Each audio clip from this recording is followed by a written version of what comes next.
Hi. Hello. Sorry కొంచెం late అయింది. పర్లేదు లేరా, విషయం ఏంటో చెప్పు. ఎందుకు ఇంత అర్జెంట్గా రమ్మన్నావు? అది నేను నీతో ఒక విషయం చెప్పాలి. చెప్పురా, అయినా ఎందుకు ఇంత టెన్షన్ పడుతున్నావు?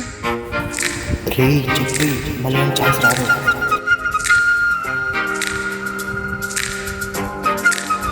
మన ఇద్దరం 3 years నుంచి ఫ్రెండ్స్ కదా. అయితే ఇంత త్వరగా చెప్పరా, నాకు లేట్ అవుతుంది, నేను ఇంటికి వెళ్ళాలి.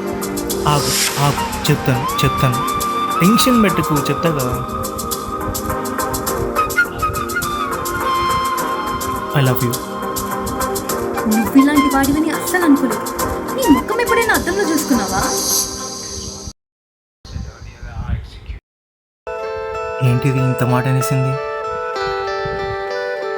నేను బాగానే ఉంటా కదా, మరీ అంత వరస్ట్గా ఉన్నానా?